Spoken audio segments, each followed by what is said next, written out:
السلام علیکم ورحمۃ اللہ وبرکاتہ۔ آج کا موضوع شوال کے 6 روزے۔ حضور صلی اللہ علیہ وسلم پر سب سے پہلے آپ درود شریف کا نذرانہ پیش کریں۔ احبتی فی اللہ، حدیث رسول صلی اللہ علیہ وسلم اس موضوع سے متعلق یہ ہے: من صام رمضان ثم اتبعه الست من شوال کانما صام الدہر کلہ، یعنی جس نے رمضان شریف کے پورے روزے رکھے پھر اس نے شوال کے مہینے میں 6 روزے رکھے، وہ اس طرح سے ہے گویا اس نے پورے 1 سال بھر کے روزے رکھے۔ اب یہاں یہ سوال پیدا ہوتا ہے، کیسے؟ رمضان شریف کا 1 روزہ برابر ہوتا ہے عام دنوں کے 10 روزوں کے برابر، یعنی 1 مہینے بھر کے روزے برابر ہوتے ہیں 10 مہینوں کے روزے کے برابر۔ اب شوال کے 6 روزے، یعنی شوال کا 1 روزہ برابر ہوتا ہے 10 روزوں کے برابر، 1 روزہ 10 روزوں کے برابر، تو 6 روزے ہوئے 60 دنوں کے برابر، یعنی 6 days in شوال fast equal to 2 months fast, یعنی 6 روزے برابر ہوئے 60 دنوں کے۔ تو 10 مہینے رمضان کے اور 2 مہینے یہاں کے 12 مہینے، یعنی ہوئے آپ کے پورے سال بھر کے۔ میں یہاں پر یہ بتاتا چلوں کہ قائدنا حبیبنا قرۃ اعیننا حبیب المصطفیٰ صلی اللہ علیہ افضل الصلاۃ والتسلیم شعبان کے مہینے میں زیادہ تر روزے رکھتے تھے۔ ایسا محسوس ہوتا تھا پورے مہینے میں زیادہ روزے رکھتے۔ رمضان کے روزوں و عید الفطر کے فوراً بعد آپ صلی اللہ علیہ وآلہ وسلم شوال کے 6 روزے رکھتے تھے۔ الحبیب المصطفیٰ صلی اللہ علیہ وآلہ وسلم ہمارے نبی، ہمارے آقا، سال بھر روزوں کو رکھنا پسند فرماتے تھے۔ وہ کیسے؟ عبداللہ ابن عمر ابن العاص رضی اللہ تعالیٰ عنہ سے مروی حدیث ہے کہ انہوں نے حضور صلی اللہ علیہ وآلہ وسلم کو دیکھا، زیادہ تر آپ روزے کی حالت میں رہتے، اور اس متعلق حضور صلی اللہ علیہ وسلم خود فرماتے استطیع اکتر، یعنی میں اور روزے رکھ سکتا ہوں، I can fast more and more۔ حضور صلی اللہ علیہ وسلم نے فرمایا رمضان شریف کے 30 روزے اور شوال کے 6 روزوں کے علاوہ سب سے اچھے یعنی افضل سیام 1 دن روزہ رکھنا اور 1 دن روزہ نہیں رکھنا۔ ایک اور حدیث ہے کہ حضور صلی اللہ علیہ وسلم نے 1 دن روزہ رکھنے اور 2 دن نہیں رکھتے۔ اسی طرح سے یعنی کم از کم 1 مہینے میں 10 روزے رکھتے تھے۔ مہینے میں 10 روزے رکھنے سے اللہ عز و جل کا فضل و کرم الواسع ہر مومن پر ہوتا ہے۔ مومن چاہے تو ہر پیر یعنی سوموار، منڈے، یوم الاثنین و جمعرات، برہسپتیوار یا گرووار، تھرسڈے، 10 ذو الحجہ کو، شوال کے 6 روزوں کو، یوم عاشورہ کو، یوم عرفہ یعنی 9 ذی الحجہ، اور ہر مہینے کی 13، 14 اور 15 یہ ایام جو تھے حضور صلی اللہ علیہ وسلم ان میں روزہ رکھتے تھے۔ تو آپ نے یہ دیکھ لیا کہ حضور کب کب سال بھر میں روزے رکھتے تھے۔ یہاں ایک چھوٹا سا مسئلہ سن لیں آپ کہ اگر کسی کے رمضان الکریم کے کچھ روزے چھوٹ گئے ہوں، جن کی تعداد زیادہ نہ ہو، تو ان کے لیے کیا حکم ہے کہ علماء دین و شیوخ و کبار سے جب یہ سوال پوچھا گیا کہ ہم شوال کے 6 روزے پہلے رکھیں یا جو رمضان الکریم کے ہمارے قضا روزے جو مرض یا سفر کی بنیاد پر چھوٹ گئے ہیں وہ پہلے رکھیں، تو ان شیوخ مشائخ العلماء نے کیا جواب دیا؟ کہا کہ ثواب صحیح اور جس کا چلن ہے اور جو سب سے اچھا ہے وہ یہ کہ قضا رمضان روزوں کو پہلے رکھ لیا جائے، بعد میں شوال کے مہینے میں روزے رکھے جائیں۔ شوال کے 6 روزوں کو رکھنے کی افضلیت یہ ہے کہ اللہ عز و جل ہم سے بہت زیادہ محبت کرتا ہے۔ حدیث ابی ہریرہ رضی اللہ تعالیٰ عنہ ہے کہ وَلَا يَزَالَ عَبْدِي يَتَقَرَّبْ إِلَيَّ بِالنَّوَافِلِ حَتَّى أُحِبَّهُ، یعنی میں اپنے بندے سے قریب ہو جاتا ہوں اس کے نوافل ادا کرنے پر یہاں تک کہ میں اس سے محبت کرتا ہوں۔ اب ذرا آگے کا بھی سینٹنس سن لیجئے دھیان سے، اسی کے تسلسل میں وَلَا يَزَالُ عَبْدِي يَتَقَرَّبُ إِلَيَّ بِالنَّوَافِلِ حَتَّى أُحِبَّهُ فَقَدْ خَابَ وَخَسِرَ مَنْ عَرَفَ رَبَّهُ رمضان وَجَهِلَهُ بَعْدَ رمضان بَقِيَّةَ الشُّهُورِ السَّنَةِ۔ لیکن وہ شخص جو رمضان میں تو اپنے رب کو جانے پہچانے اس سے محبت کرے، لیکن جیسے ہی رمضان الکریم ختم ہوئے اور دوسرے مہینے شروع ہوئے، یعنی باقی 11 مہینوں میں وہ اپنے رب کو بھول جائے، تو اس کے لیے نا امیدی اور نقصان ہی اس کا مقدر بنے گا۔ صیام 6 من شوال تستطيع أن تصومها متفرقة، أن تصوم 4 أيام ونعجز عن يومان فلا حرج علينا لأنها نافلة كذلك۔ يقول أهل العلم من صام يوما في سبيل الله ادخره۔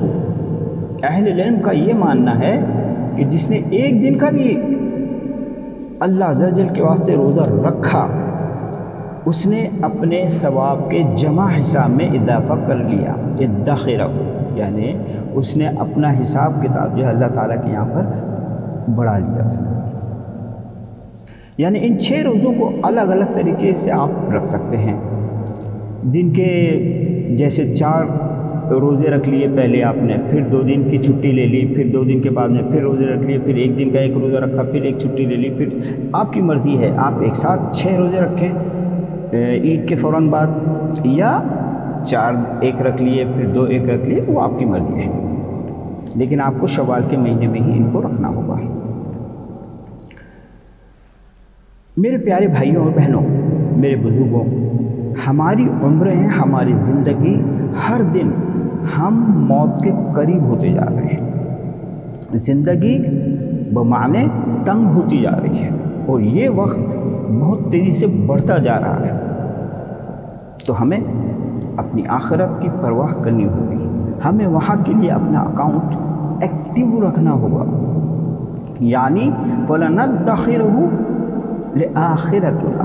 اس لیے ان نوافل عبادتوں، نمازوں، تلاوت قرآن، صدقات و دیگر اعمال صالحہ کے ذریعے ثواب کے اللہ عز و جل کے یہاں اکاؤنٹ کو زیادہ سے زیادہ ایکٹیو رکھیں اور زیادہ جمع کریں۔ یہ جمع پونجی ہی آپ کی آخرت میں آپ کے کام آئے گی۔ دنیا کے ڈالر، پاؤنڈ، روبل، ریال، روپیہ، دینار و درہم و یورو کچھ کام نہ آئیں گے۔ دنیا میں مادی رجحان زیادہ ہے، بینک کھولے گئے ہیں اور ترغیب دی جا رہی ہے کہ اس دنیا کے پیسوں کو بچاؤ، سیو سیو اور سیو۔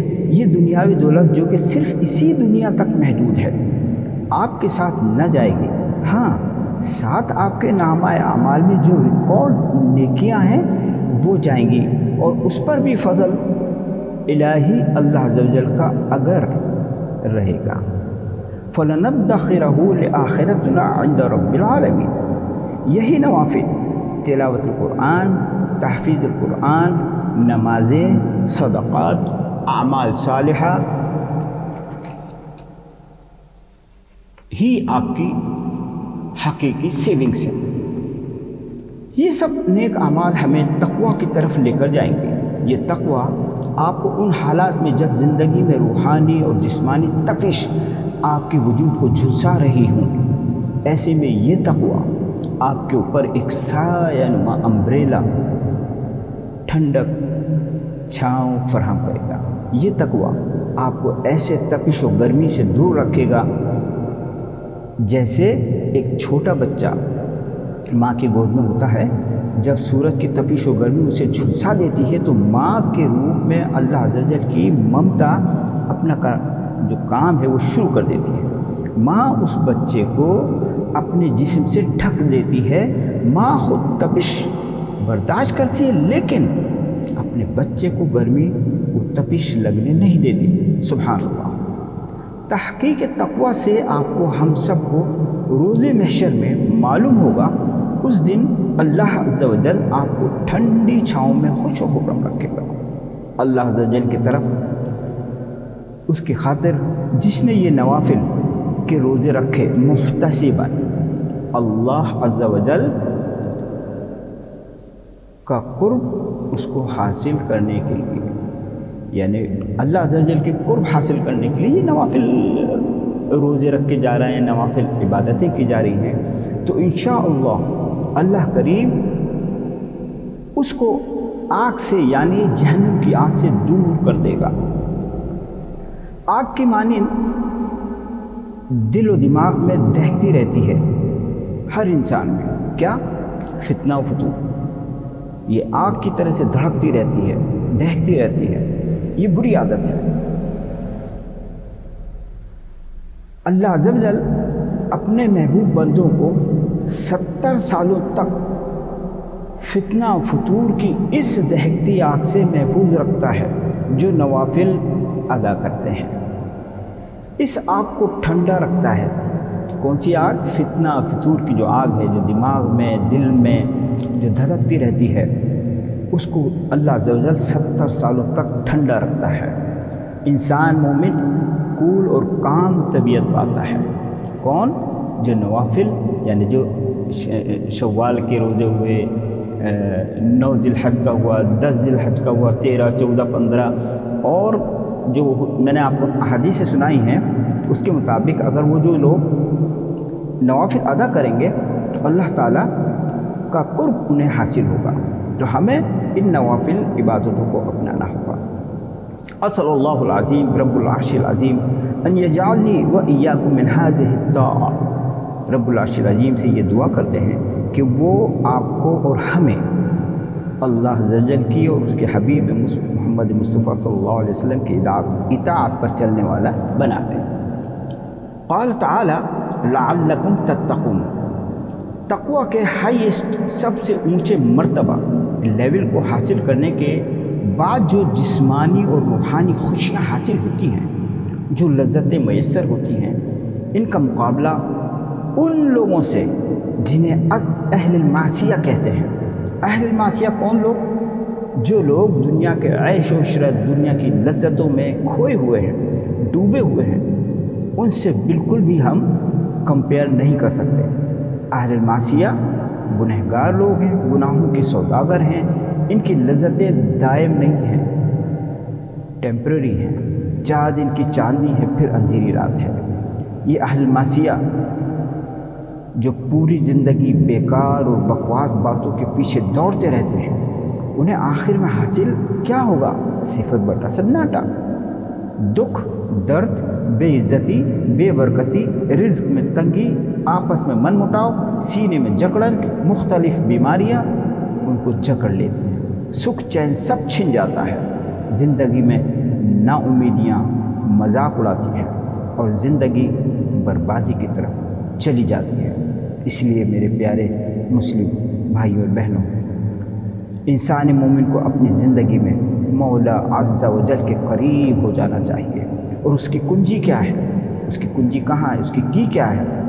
اس کی چابی یہ نوافل ہیں، یہ عبادتیں ہیں، اعمال صالحہ، نوافل، صدقہ، تلاوت القرآن، تفہیم القرآن، قرآن شریف کو سمجھیے، پڑھیے اور سمجھیے۔ اور اس کے معاملے میں لوگوں کی کئی اقسام ہیں۔ اب یہ جو لوگ ہوتے ہیں جو عبادتیں کرتے ہیں، ان کی کئی اقسام ہیں۔ ان میں پہلے نمبر پہ جو ہے، ان میں وہ کیٹیگری ہے جو ان اعمال کو بالکل بھی نہیں کرتے، یعنی بالکل آئیڈل، بے پرواہ لوگ جنہیں کوئی دلچسپی اور علم دین سے نہیں ہوتی۔ دوسری کیٹیگری میں وہ لوگ ہیں جو یہ نیک اعمال تو کرتے ہیں، لیکن ان کو کرنے کے لیے جس رفتار کی ضرورت ہوتی ہے، رفتار ایمان کی ضرورت ہوتی ہے، وہ بے ڈھنگی ہوتی ہے، وہ نہیں کریں، یعنی سست رفتار والے لوگ دین کے معاملے میں۔ تیسرے کیٹیگری میں وہ لوگ جو ان اعمال صالحہ کو تیزی تو کرتے ہیں، لیکن جو ریکوائرڈ رفتار ایمان ہے اس کو سیٹسفائی نہیں کرتے۔ اور چوتھے وہ لوگ ہیں جو نیک اعمالوں کو کرنے میں ان کو کمپٹیٹیو وے میں لیتے ہیں، یعنی ایک کمپٹیشن کی طرح سے اس کو لے لیتے ہیں، اچھائی کی ریس میں آگے سے آگے نکلنے کی جد و جہد میں وہ برابر لگے رہتے ہیں۔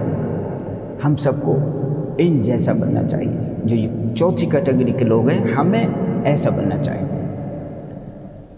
بزرگوں کو اکثر یہ کہتے سنا ہوگا کہ بھائی شوال کے روزے رکھنے میں جلدی کریں، لگتا تھا مانو دوڑ لگا رہے ہوں، یعنی یرقدون یعنی کہ جلدی رکھو روزے، دیر مت کرو۔ بزرگوں کے دلوں میں قوت ایمان کی شدت، شوق والمحبہ للہ تعالی کوٹ کوٹ کر بھری ہوتی تھی۔ کانوا یستعجلون بالصیام من ستۃ شوال، اللہ عز و جل کی اطاعت کے لیے جو ان نوافلوں کو پورے ایمان و جہد کے ساتھ کرے گا، اللہ عز و جل اس کا ثواب آپ کو بھرپور دے گا۔ 6 شوال کے جو فوائد ہیں ان کو ہم نے 2 کیٹیگری میں بانٹا ہے۔ ایک تو جو ہے صحیح میڈیکل، اور ایک دوسرا ہے عبادیہ۔ جو صحیح ہے اس میں یہ دھیان رکھیں آپ کہ آپ کی صحت سے متعلق ہے یہ، کیونکہ پورے مہینے پر روزے رکھنے کے بعد آپ کھانا پانی کی طرف سڈنلی ایک دم اچانک شفٹ کرتے ہیں۔ آپ پورے مہینے آپ نے روزے رکھے اور پھر اچانک سے آپ جو ہے کھانا پینا شروع کرتے ہیں، جس سے آپ کو فائدہ نہیں ہوتا ہے، جو کہ ایک بہت بڑی پرابلم ہے اور جو آپ کی صحت تندرستی کو متاثر کرتا ہے۔ اس لیے یہاں ایک دم سے کھانے پینے کی طرف جانے کی بنسبت تدریجی، یعنی بہت ہی systematically, step by step, gradually آپ شفٹ کریں، اور اس کے لیے ان 6 دنوں کے روزے آپ کی ضرورت کو پورا کر دیں گے۔ اس سے آپ کی صحت پر اچھے اثرات نمودار ہوں گے۔ اور دوسرا جو ہے، دوسرا فائدہ وہ ہے عبادیہ، یعنی اس کا تعلق عبادت اللہ سے ہے۔ یہ جو نوافل کے جو روزے رکھ رہے ہیں، جو عبادتیں ہیں، وہ عبادت اللہ سے متعلق ہے۔ عن ابی ہریرہ رضی اللہ تعالیٰ عنہ سے ایک روایت ہے کہ قال رسول اللہ صلی اللہ علیہ وسلم وما یزال عبدی یتقرب الیہ، یعنی جب بندہ میرے قریب ہو جاتا ہے بالنوافل، نوافل کے ذریعے، حتی احبہ، یہاں تک کہ میں اس سے محبت کرتا ہوں، فإن احببتہ، یعنی میں جب اس سے محبت کرتا ہوں تو کنت سماعہ یسمع بہ، بہت امپورٹنٹ سنیں آپ، کنت سماعہ یسمع بہ، یعنی میں اس کے کان بن جاتا ہوں، اللہ اکبر، جس سے وہ سنتا ہے، وبصرہ یبصر بہ، اس کی آنکھ بن جاتا ہوں، کس کی؟ جو یہ نوافل ادا کرتا ہے، یعنی وہ انسان وہ دیکھ رہا ہے، لیکن اللہ عز و جل فرماتے ہیں وبصرہ یبصر بہ، اس کی آنکھ بن جاتا ہوں جس سے وہ دیکھتا ہے، وَيَدَهُ الَّتِي يُبْطِشُ بِهَا، اس کا ہاتھ بن جاتا ہوں جس سے وہ کام کرتا ہے۔ اور اس کا ایک تو اتنا امپورٹنٹ بات ہے اس میں کہ میں اس کے پیر بن جاتا ہوں، اللہ اکبر۔ آپ کہیں گے کہ صاحب آپ نے کیا فرما دیا؟